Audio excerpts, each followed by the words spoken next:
da nossa programação e ter acesso também, bem aí na palma da sua mão, de todo o nosso conteúdo lá do sagresonline.com.br. Baixe então o aplicativo da Sagres.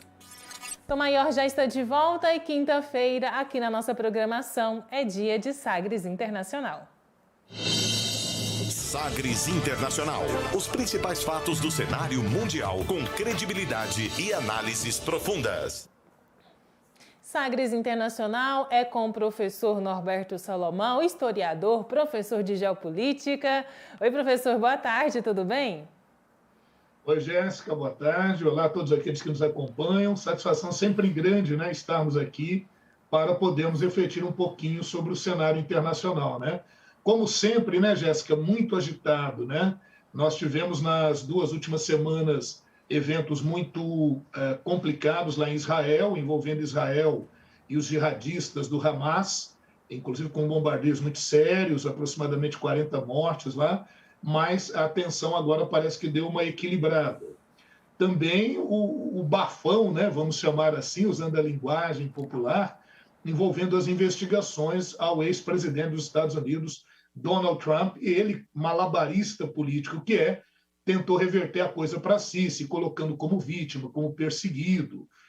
Inclusive, seguidores do Trump foram à porta de órgãos oficiais dos Estados Unidos para pressionarem, né? Então, também interessante. E uma novidade aqui na América do Sul, a posse do presidente da Colômbia, o Gustavo Petro, né? Que tem desafios enormes aí, inflação, corrupção, negociação com grupos guerrilheiros radicais.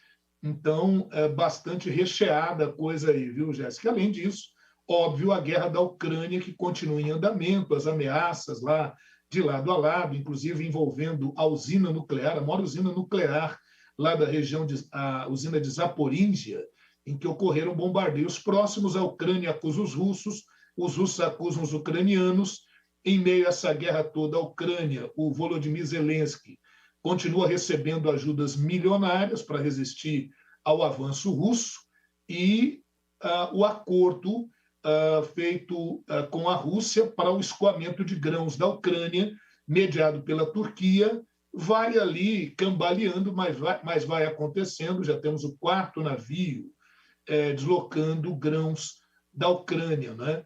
Então, o quadro não é nada fácil. E, para arrematar, antes da gente entrar no nosso tema propriamente, né, Jéssica? A questão de Taiwan, que continua quente, ninguém declarando guerra a ninguém, mas a China fazendo operações muito próximas, às vezes até ultrapassando os limites, porque a China considera Taiwan uma província do seu território e fazendo exercícios com munição verdadeira, né, exercícios militares. E Taiwan responde agora também fazendo exercícios militares também com munição verdadeira. Até agora ninguém ferido, nada disso, mas uma ação que deixa o mundo sobressaltado, assunto que nós debatemos aqui no nosso último encontro. Mas é isso, viu, Jéssica? Assim, apenas uma panorâmica, né, bem rápida do que a gente está tendo por aí. Pois é, né, professor? Com o Sagres Internacional é como se a gente viajasse, né? Diversos países ali, os conflitos. Mas hoje nós vamos pousar aqui pertinho na Argentina para falar da situação do ministro Sérgio Massa.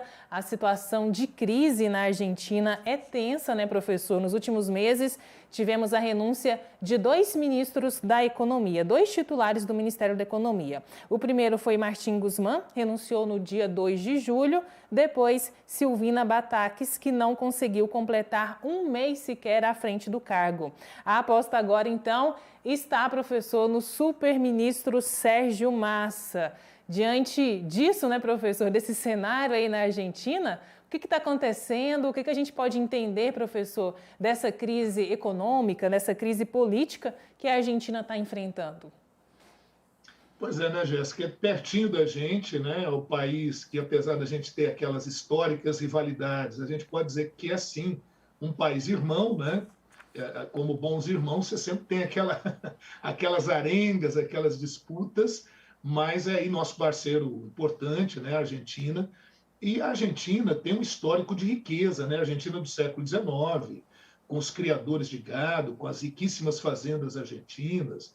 Isso vai até o início do século XX, as 2 primeiras décadas do século XX, inclusive até algumas famílias europeias ricas gostavam de fazer não só transações econômicas, como inclusive casamentos, porque se casar com um rico fazendeiro argentino era resolver uma questão por gerações, né? Mas depois a Argentina, na década de 30, na década de 40, vai entrando em um processo de crise porque essa riqueza ficava muito concentrada. E esse sempre é um problema. Apesar da Argentina ter sido muito rica aí no passado, a concentração de renda também era muito grande. Então, isso, gradualmente, a Argentina foi se deslocando daquele campo meramente rural e da pecuária para um campo urbano, e aí a formação de um proletariado urbano para os quais as demandas não eram respondidas. Então, a gente vai assistir aí no final da década de 40, início da década de 50, a ascensão de uma espécie, digamos, de Getúlio Vargas lá da Argentina, que é o senhor Juan Domingo Perón e a sua segunda esposa, né? Ele foi casado 3 vezes, mas o destaque vai para as 2 esposas. A segunda esposa que foi Eva Duarte, depois chamada Eva Perón, Evita, um ícone lá para os argentinos, a chamada mãe dos pobres, né? E isso acabou gerando uma política assistencialista que podemos dizer que até hoje a Argentina não conseguiu se livrar dela, né? E esse é um dos problemas, os entraves políticos, burocráticos que envolvem a Argentina. Então, a Argentina tem um histórico, sim, de quedas, de quebras e de recuperação, um histórico famoso. Você vê que a Argentina já passou por 5 moedas desde a década de 60. Estamos agora com o peso, né? Mas já teve o austral, já tiveram outros tipos de peso com outras nomenclaturas. E depois nós tivemos, nos anos 80, para tentar recuperar a situação econômica após o período do regime militar, que também foi um desastre para a economia argentina, um regime militar que durou cerca de 8 anos apenas, mas que não deixou boa memória. Aí veio o governo do Raul Alfonsín e nós tivemos o plano austral e uma nova moeda na Argentina, mas também que não conseguiu grande êxito, não. Teve um primeiro impacto positivo, mas depois lembrou muito o plano cruzado do José Sarney aqui no Brasil. E aí depois, nos anos 90, com o Menem, né, presidente da Argentina, nós tivemos o Plano Cavalo, o nome do Roberto Cavalo, que era o ministro lá, que buscou vincular, né, o peso com o dólar, achando que isso fortaleceria a moeda. Não fortaleceu, ocorreu um processo que se segue até hoje, que é um processo de dolarização da economia argentina. Lá na Argentina, a Argentina é o país que mais deu calotes no mundo, por 5 vezes. Desde os anos 80, a Argentina deixou de pagar a dívida externa, a gente chama de calote ou default, né? Ou default, dependendo dessa pronúncia mais aberta ou mais fechadinha. E, inclusive, o último em 2019, com o governo do liberal Macri, o presidente Macri, cuja memória também não é muito boa para os argentinos. E aí é óbvio que as pessoas vão ideologizar a questão, falando que um governo de esquerda é que atrapalha a Argentina, que os sindicatos atrapalham a Argentina, e aí, portanto, precisaria de um governo liberal, um governo mais à direita. Quando sobe um governo à direita, ele não consegue fazer muita coisa, e aí ele alega que não consegue fazer porque é atrapalhado pelos elementos de esquerda, pelos sindicatos. A verdade é que a Argentina tem problemas estruturais profundos e não conseguiu, nas últimas 5 décadas, nos últimos 50 anos, a Argentina não conseguiu estabelecer uma moeda que tivesse sustentação, que tivesse, eu diria, A Argentina não conseguiu, resumindo, viu, Jéssica, e todos aqueles que nos acompanham, uma soberania monetária, né? E muito menos cambial. Então, não consegue também fazer uma reserva cambial a contento. Isso somado à corrupção, à falta de transparência do Estado, a um Estado muito burocrático. Olha, só fazendo uma comparação com o Brasil, eu diria que o grande divisor de águas no Brasil foi o Plano Real, na época do governo Itamar Franco, tendo como ministro da Economia à época o Fernando Henrique Cardoso, que, inclusive, na esteira do Plano Real, conseguiu se eleger e depois se reeleger presidente da República aqui no Brasil. Qual a diferença? Enquanto na Argentina se optou por uma vinculação profunda ao dólar, né, o Brasil seguiu praticamente à risca a receita do FMI, por meio do chamado consenso de Washington. Então, o Brasil vai usar as reservas cambiais não para vincular a sua moeda, mas para lastrear a nova moeda, que era o real, e fez um processo de transição até que a gente chegasse efetivamente a uma moeda que ganhou força. O Plano Real, talvez, eu diria talvez não, certamente foi o melhor plano econômico que nós já tivemos. E não tem a ver com esse ou aquele governo, tem a ver com a tecnicidade que foi atribuída ao plano. Não foi só aquela coisa de cortar 3 zeros da antiga moeda, não foi uma coisa assim mirabolante, foi um plano muito bem estruturado, né? A Argentina não conseguiu fazer isso. Então, por isso, muitos dizem que a Argentina não conseguiu entrar na era aí da globalização. E aí, agora, mais recentemente, nós tivemos 2020, uma economia que já não vinha muito bem. 2020, a pandemia, aí vem a guerra da Ucrânia, e a Argentina, que é uma grande produtora de soja, produtora de trigo, mas precisa de fertilizante, né? E 15% desses fertilizantes vem daquela região ali da Rússia, da Ucrânia. Então, tudo isso tem pesado para a Argentina, né? Outra questão é que os agricultores argentinos, eles vendem a sua mercadoria em dólares, só que eles vendem no dólar oficial, e lá na Argentina o dólar no paralelo, o dólar blue, ou outras nomenclaturas que usam para esse dólar no paralelo, disparou. Então, isso gera também uma outra demanda. Bom, a verdade é que, em meio a tudo isso, em março de 2021, o ministro da Economia, que é o Martín Guzmán, ele negociou, né, ele fez uma negociação com o FMI, uma renegociação para a dívida que o Macri não havia realizado o pagamento, aquela dívida de mais de 40 bilhões de dólares. E a Cristina Kirchner, o kirchnerismo, né, que é um herdeiro do peronismo na Argentina, não concordou com isso. Então, o Guzmán não tinha o apoio da vice-presidente Cristina Kirchner, mas tinha o apoio do Alberto Fernandes. Então, esse é um outro problema também. Na própria chapa que se formou e que venceu as eleições em 2019 na Argentina, aí está ele, né? O Alberto Fernandes e a Cristina Kirchner, eles vivem as turras, né? Vivem em contenda internamente. Então, também há um processo de instabilidade política dentro do próprio governo argentino. E aí, em meio a tudo isso, o Guzmán foi sofrendo pressões do kirchnerismo, porque é acusado. Porque quando você assina um acordo com o FMI, viu, Jéssica, o que acontece? Você vai ter que seguir as regras do FMI. Isso envolve aumento de tarifas, daí a Cristina Kirchner, né?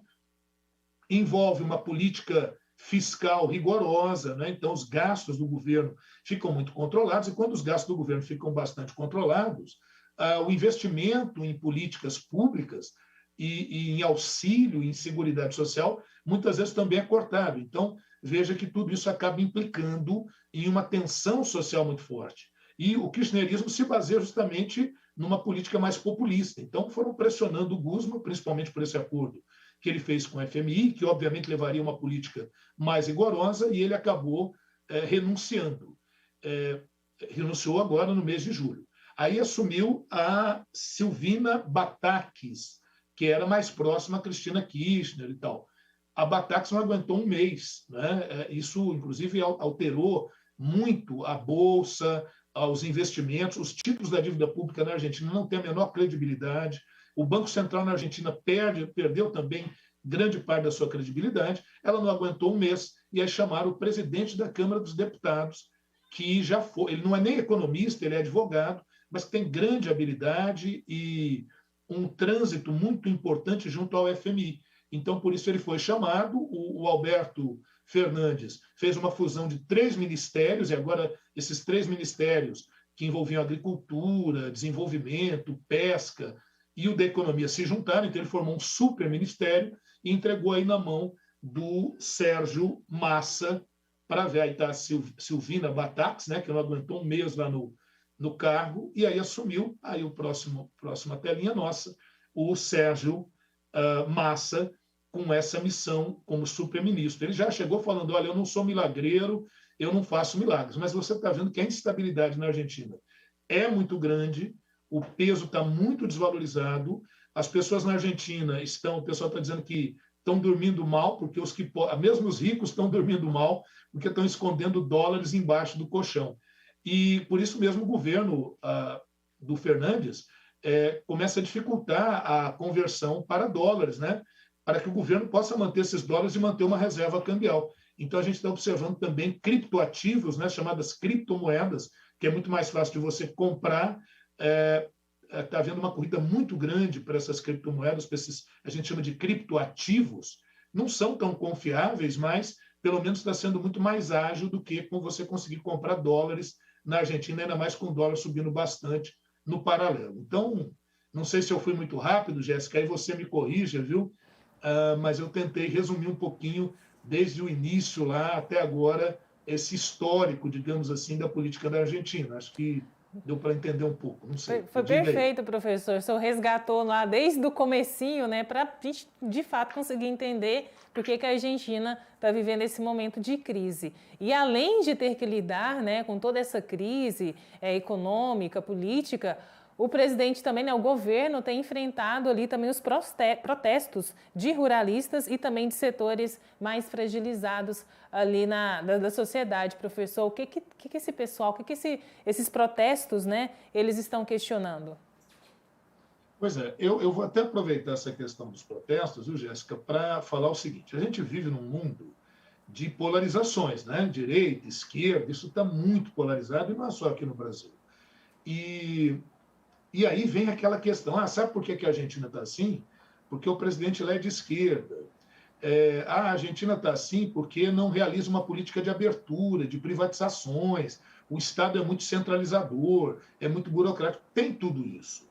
Só que também a gente tem que tomar cuidado, porque tem aquelas fórmulas mágicas, né? Vamos abrir tudo, vamos privatizar.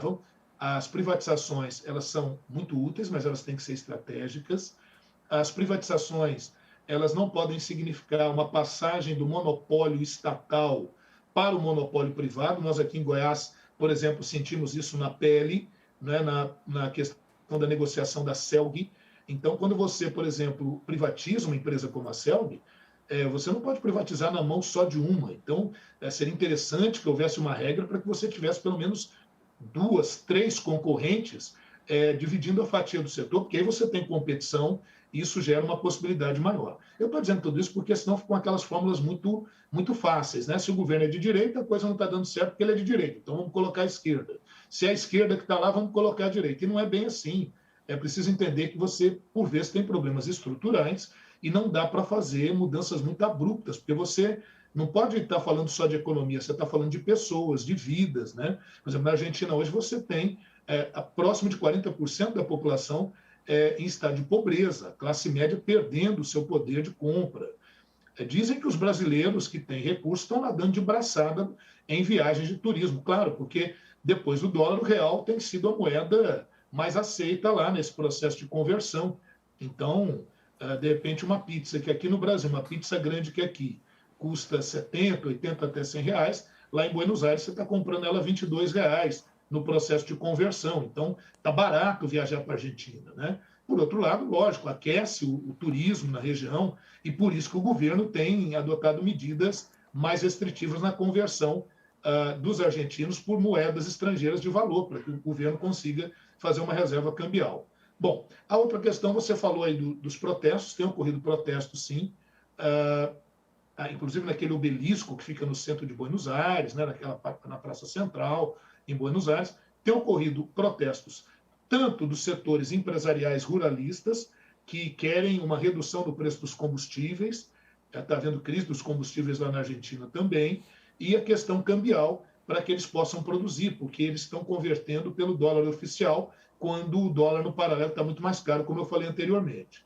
E os setores de desempregados e dos trabalhadores querem emprego, querem que o acordo com o FMI seja revisto, porque da forma como ele é feito, ele vai gerar restrições, e os setores mais à direita querem a renúncia da Cristina Kirchner, né? Gostariam muito que a Cristina Kirchner abandonasse o governo, até porque sobre ela pesam várias acusações, agora o Ministério Público lá na Argentina, de novo com algumas denúncias contra a Cristina Kirchner.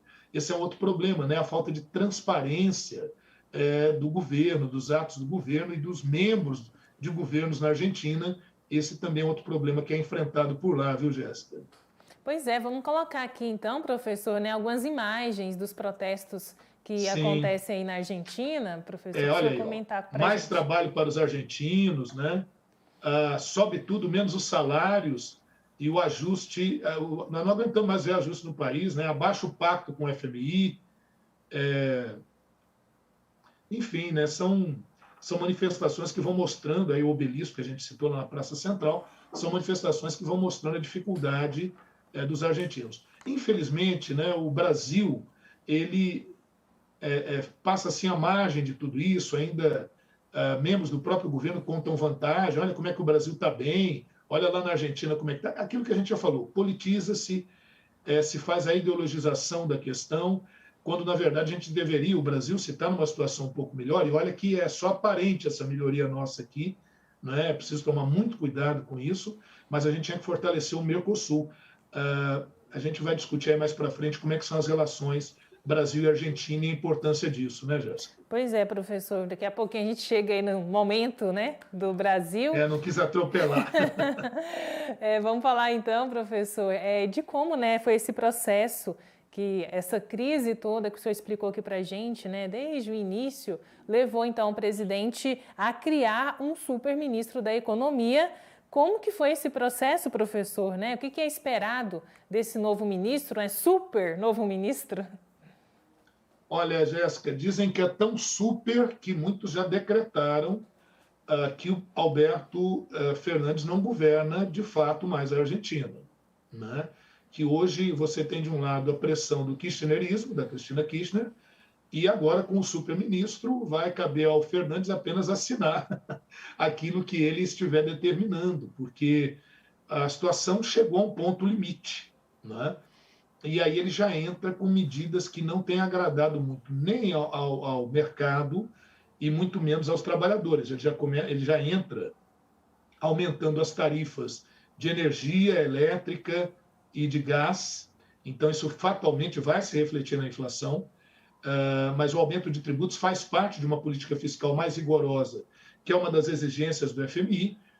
Provavelmente vem aí um achatamento salarial, né, pressões sobre os salários e sobre a Seguridade Social, aposentadorias, aqueles auxílios, como a gente está tendo aqui no Brasil. Isso tudo o governo não consegue sustentar. Um outro detalhe é que o governo, para poder pagar suas contas, acabou adotando uma política emissionista. O que é uma política emissionista, né? É quando o governo emite moeda sem lastro, é quando o governo emite moeda sem ter a base, sem ter a reserva para emitir essa moeda. Então, no primeiro momento, você tem o dinheiro no mercado, mas logo se percebe que esse dinheiro não condiz com o que é produzido, com os bens e serviços, e, portanto, a moeda, o peso, perdendo muito valor, totalmente a credibilidade, e as pessoas naquela correria pelo dólar ou pelos criptoativos, como eu citei. Então, pode ter certeza, aí nas próximas semanas, provavelmente a gente volta a falar desse assunto, em alguma medida, o Sérgio Massa vai sofrer pressões sociais muito fortes, e o que é pior, né? O ano que vem tem eleições novamente na Argentina, e como é que a coisa fica? Você sabe que em ano de eleição, todo governo tem que entregar o seu pacotezinho de bondades. Como fazer um pacote de bondades se a Argentina vai ter que cumprir as metas com o FMI, se quiser renegociar a sua dívida, se quiser ter crédito internacional para poder salvar a sua situação. Então, o Sérgio Massa, a situação dele não é nada boa. Ele realmente é um super-ministro, mas parece que tem uma criptonita aí no meio do caminho, viu, Jéssica? Que situação complicada, hein, professor, da Argentina? Vamos agora, então, falar só para você, Jéssica, só um minutinho, só para você ter uma ideia, a Argentina, porque muita gente pode pensar, hoje, é agora esse governo. Nos últimos 10 anos, desde 2012, a Argentina tem inflação de 2 dígitos. Então, nos últimos 10 anos, nunca a inflação ficou abaixo de 10%. Né? E nesse ano agora, chegou agora no mês de julho a 64% no acumulado, e muitos estão acreditando que até o final do ano ela possa chegar entre 90% até 100% de inflação acumulada, o que é péssimo para a economia argentina, né? Nossa, os números realmente impressionam, né, professor, aí da inflação na Argentina. Realmente, que crise na Argentina. Né, professor? Vamos falar então das relações brasileiras com a Argentina? O Brasil, de alguma maneira, pode ser impactado por essa crise? A gente pode ser afetado, professor? Pois é isso, né? Não adianta a gente ficar fazendo gracinha, que os argentinos não estão bem, que lá a coisa toda integrada, né? A economia integrada. Para você ter uma ideia, o Brasil ele é o principal parceiro econômico da Argentina. A Argentina importa a sua linha branca, fogão, geladeiras, né? Automóveis também do Brasil. Né? Então a indústria brasileira depende desse mercado também, que é um mercado importante. De 2021 para 2022, a China ultrapassou. A gente está vendo aí o Mercosul, né? Nós fazemos parte desse bloco econômico, mas com a entrada do presidente Jair Bolsonaro, o bloco ele perdeu muito da sua força, né? Porque o Jair Bolsonaro, como ele tem um pensamento de direita, e muitos consideram até de extrema-direita, eles dão muito mais preferência para as ações e para as relações bilaterais, para acordos bilaterais, do que para acordos em bloco. Eles são anti-globalização, são anti-globalistas. Então, a gente sabe que uma das bases do processo de globalização é a formação de blocos econômicos. Eles entendem que isso enfraquece a capacidade e a autonomia nacional. Então, preferem os acordos bilaterais. E com isso, o Mercosul também sofre, né? Acaba se dificultando alguns acordos que poderiam ser mais benéficos para o bloco como um todo. No Uruguai também, o governo uruguai também é hoje um governo de direita ou centro-direita, como que ele também tem essa tendência, também tem essa vertente. Né? E justamente por isso, o Brasil, olha quem diria, Brasil e China disputando essa hegemonia no comércio com a Argentina. De 2021 para 2022, no iníciozinho, a China tinha ultrapassado o Brasil como principal parceira econômica da Argentina. Nesse primeiro semestre, o Brasil ultrapassa a China novamente, principalmente pelas questões que a China enfrentou com a volta da pandemia, o porto de Xangai funcionando de forma muito precária, né, em função da falta de profissionais, dos isolamentos, e o Brasil retoma essa posição de parceiro número 1 com a Argentina. Por outro lado, a Argentina é nosso terceiro parceiro comercial importante. Primeiro vem a China, depois os Estados Unidos, e depois a Argentina. Então, veja, se a economia da Argentina não vai muito bem, isso pode impactar também aqui para o Brasil. Então, é bom a gente ficar de olho nisso. A economia ela não anda sozinha, nós vivemos num mundo de economia integrada. Lógico que nunca você tem só pontos negativos, né? Por exemplo, o turismo, hoje você fazer turismo na Argentina está excelente, né? Mas, por outro lado, a gente depende de um mercado argentino que compra nossos produtos. E se a economia ela vai mal, obviamente, a queda da compra de produtos brasileiros, isso pode impactar aqui na indústria nacional. Tá? Então, tudo isso tem que ser muito bem observado. É óbvio que o melhor para nós brasileiros aqui é torcer que os irmãos lá possam se recuperar e que a gente possa ter uma estabilidade dentro do bloco. Torcer para o novo super-ministro, então, da Argentina conseguir lidar ali, tirar toda a criptonita do caminho, né, professor? Pois é. Porque mas, assim, vai precisar, viu? É aquilo que a gente comentava, Jéssica, sem muita esperança, tá? Porque as medidas que ele tem que tomar são medidas muito duras. Sabe aquela coisa, né? Vamos pegar na vida privada nossa. Você estourou seu cartão de crédito e você não está tendo de onde tirar. Você vai ter que tomar dinheiro emprestado, né, a uma taxa de juros mais barata para poder pagar o seu cartão de crédito. Só que quando você faz isso, você vai ter que reduzir muito as suas contas. Então, você vai ter que apertar o cinto. E quando você vai apertar o cinto, a esposa não gosta, os filhos não gostam, o marido não gosta. Né? Às vezes você tem uma funcionária que ajuda na casa, você vai ter que dispensá-la. É isso, cortes, cortes e cortes. E isso chegando próximo a um ano de eleição, normalmente essas duas coisas não costumam combinar muito bem, não. Tá certo, professor. Muito obrigada pela conversa, né, pelos esclarecimentos, trazer aqui para a gente, né, a situação aí da Argentina, essa crise toda. Até semana que vem, professor. Até semana que vem. Muito obrigado a você, Jéssica, a todos os sistemas Sagres de comunicação, a nossa audiência aí, que é sempre muito qualificada. Um grande abraço a vocês. Sempre deixando convite para que vocês possam acompanhar o nosso podcast, o Sagres Internacional, onde certamente a gente fala disso com um pouquinho mais de tempo, damos uma aprofundada em outras coisas. Vamos falar nosso tema do Sagres, agora edição 181, veja você, hein, Jéssica, será sobre a Colômbia, sobre os desafios do Gustavo Petro, o presidente de esquerda lá, ex-guerrilheiro, que assume na Colômbia. Vamos ver que desafios são esses que ele tem que enfrentar por lá. Um grande abraço a todos vocês e até o nosso próximo encontro. Até mais. Muito obrigada, professor Norberto Salomão, professor de Geopolítica e historiador, aqui toda quinta-feira no Sagres Internacional. Sagres Internacional. Os principais fatos do cenário mundial com